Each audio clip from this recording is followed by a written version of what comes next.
Ada seorang bapak-bapak, dia bertamu ke rumah anaknya yang sudah menikah.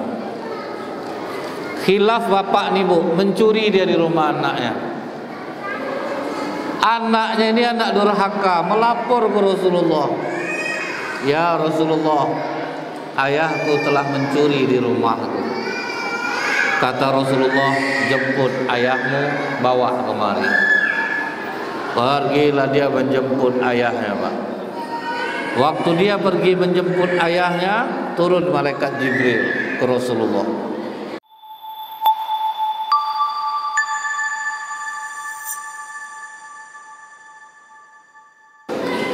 Kenapa Allah mewafatkan ayah Rasulullah?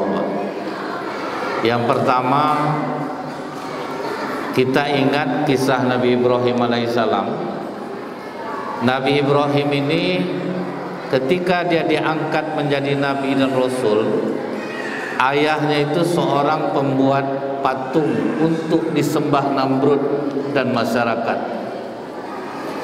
Jadi ayah Nabi Ibrahim ini bu, didakwahi oleh Nabi Ibrahim. Tapi apa jawaban ayahnya? Tidak berhenti kau memaki-maki Tuhan kami, kurajam kau Ibrahim. Melawan bapaknya pak. Sehingga wafatlah bapak Nabi Ibrahim dalam keadaan kafir, sementara anaknya seorang nabi. Di akhirat berdoalah Nabi Ibrahim kepada Allah, Pak, ya Allah, jangan permalukan aku pada hari ini, dekatkanlah aku pada ayahku. Kata Allah, surgaku hanya untuk orang yang beriman kepadaku. Tidak diterima oleh Allah. Jadi bagi Allah tidak ada istilah orang dalam pak. Oh ini anak Nabi, segan kita nak masukkanlah bapaknya, tidak ada. Kalau kita manusia ya banyak rasa dirasa nih pak. Kalau Allah, walaupun anaknya Nabi, bapaknya tidak ikut, masuk neraka. Jadi Allah menyelamatkan ayah Rasulullah SAW. Jadi kadang kita itu baru dapat hikmah sebuah musibah itu pak, setelah lama berlangsung baru kita tahu, oh ini rupanya. Ingat saya waktu pesawat Lion Air terbang, ada satu orang penumpang yang ketinggalan di bandara. Ngamuk dia pak. Masa tidak bisa nunggu sebentar aja, main tinggal-tinggalkan aja. Tidak lama sudah tuh dapat kabar pesawat Lion Air itu jatuh. Baru dia ngucap alhamdulillah, untung aku tertinggal. Sempat aku di dalam satu mati aku. Nah, jadi artinya apa Pak?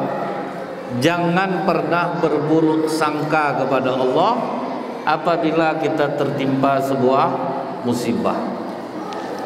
Jadi taat betul kita ibadah, tetap kita dapat musibah. Tapi musibah bagi orang beriman, apabila dia tidak berburuk sangka kepada Allah, maka musibah itu akan bertukar menjadi nikmat. Tapi kalau kita tidak terima dengan takdir Allah, maka berubah musibah itu menjadi azab. Tapi kalau kita tahu Pak, kata Allah, wa ma asobakum min musibatin fabima kasabat aidikum wa ya'fu an katsir. Apapun musibah yang menimpa kamu, salahkan dirimu sendiri. Jadi Allah tidak pernah salah. Kalau kita cek pasti kita yang salah. Gaji 3.500.000, kredit mobil angsurannya 4.600.000 sebulan Pak, tentu tekor. Sudah itu pas sholat pandailah berdoa, ya Allah, mengapa kau berikan hamba cobaan seberat ini? Udah dia yang buat kelakuan, Allah lah disalahkannya. Itu yang banyak orang. Gaji pas-pasan, ambil handphone, ambil motor, anak sedang sekolah, itu kekurangan jadinya. Tinggal di sini, anak dimasukkan SMA 1 di Pekanbaru. Tentu letih di jalan dibuatnya Pak, terlambat, yang tabrakan, Allah juga yang salah. Ibu jualan harian, rajin sholat, zikir, tasbih di tangan, muka cerumut jualan, siapa yang mau belanja Pak? Dipilih-pilih orang telur ngamuk, di Indonesia dipilih telur tuh kak sama bentuknya semua, siapa yang mau belanja? Walaupun tasbih di tangan nih Pak, kita yang buat masalah. Jadi Allah tidak pernah salah. Disayang-sayang anak terlalu, apapun diminta anak dikasih. Sudah tuh anaknya dinakal, Allah lah yang disalahkan ya Pak. Ya Allah, aku orang yang taat beribadah, tapi kenapa kau karuniakan aku anak seperti ini? Udah jelas dia yang buat anak tuh macam itu. Kan banyak orang sekarang nih Bu, cukuplah kita yang susah, jangan anak-anak kita susah. Akhirnya apa, minta anak dikasih. Itu yang terjadi Bu. Sudah dibelikannya anaknya sepeda motor, anaknya mau Honda Trail, dibelikan bapaknya Honda Matic. Di depan showroom tuh dihancurkan anaknya Honda tuh Pak.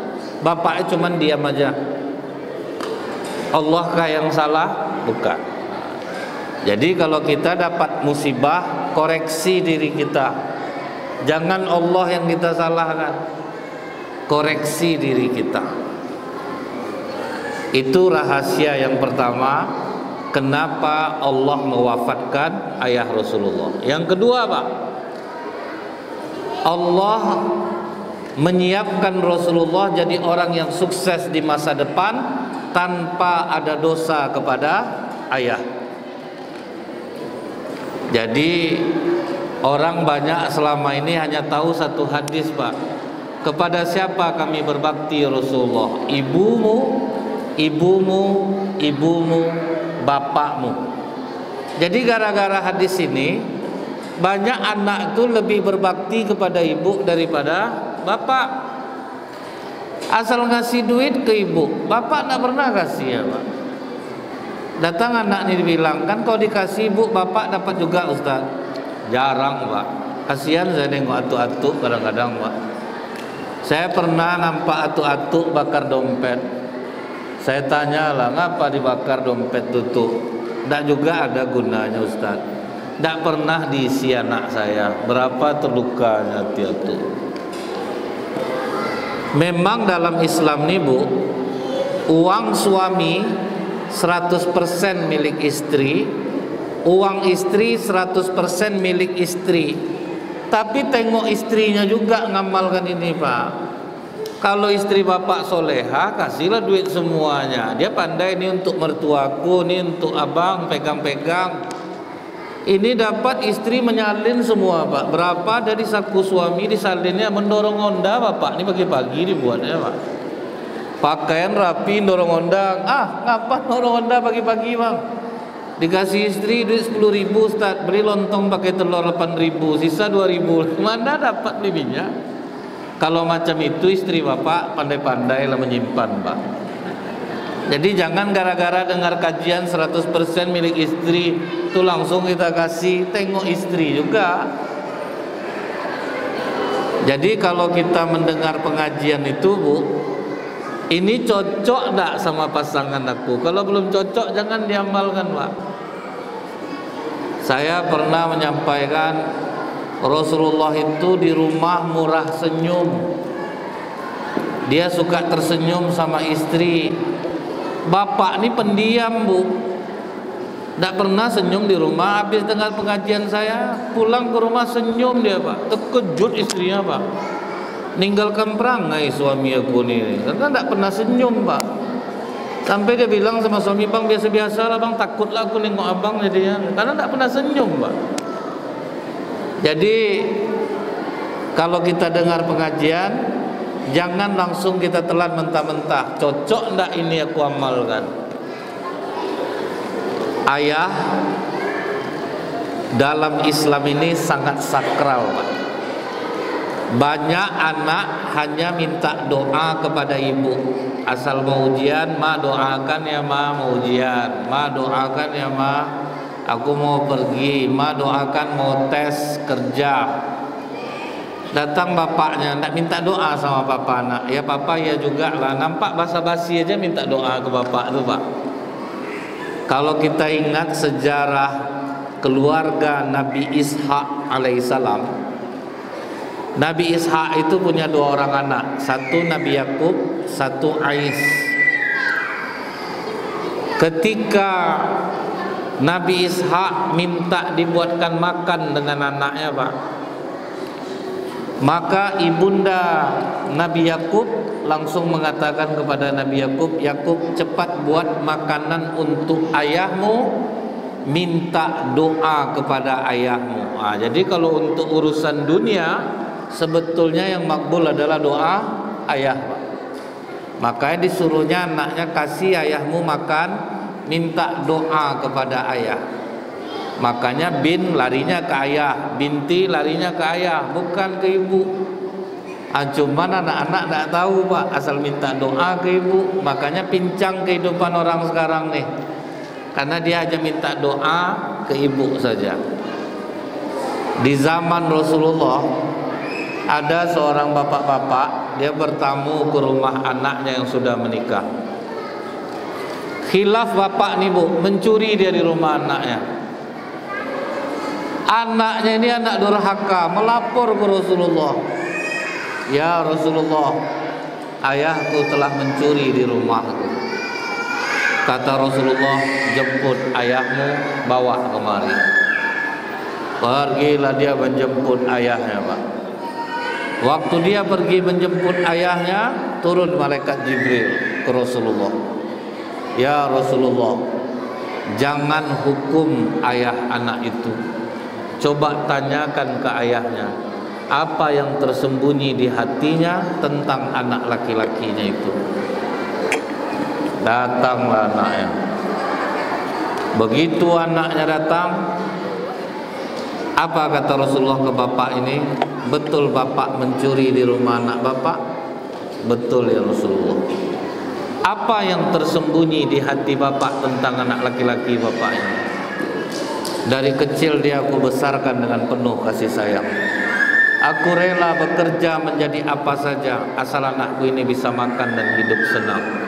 Tapi setelah dia menikah dan dia berhasil, dia tidak pernah memberi aku uang. Aku malu mau minta, sehingga aku mencuri di rumahnya. Potonglah tanganku ya Rasulullah. Kata Rasulullah, tidak Pak, tidak ada ayah yang mencuri di rumah anaknya, karena anak lelakinya dan harta yang dia miliki adalah milik ayahnya. Itu dahsyatnya ayah, Pak. Sempat datang ayah kita ke rumah kita. Aku suka nengok mobil kau ini, pindahkan ke rumahku. Pindah sebetulnya, Pak. Berapapun duit di saku anak laki-laki adalah milik ayah. Ini yang selama ini diabaikan oleh orang. Asal ngasih ke ibu aja, ke ibu aja. Kasih juga ke bapak, walaupun nanti disalin balik sama ibu, tapi yang penting kasih juga bapak.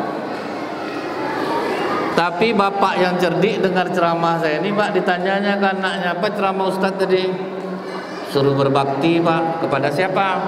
Ibumu, terus ibumu, terus ibumu, terus baru bapak.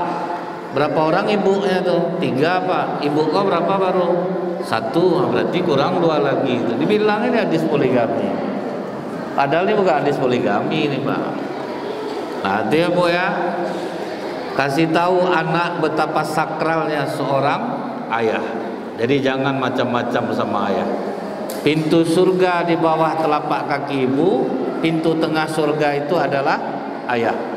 Jadi tidak akan masuk surga seorang anak tanpa melewati pintu tengahnya, yaitu ayah. Nah, jadi itulah 2 hal kenapa Allah mewafatkan ayah Rasulullah SAW.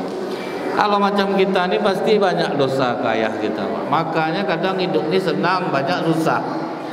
Karena apa? Terluka hati ayah atau ibu kepada kita.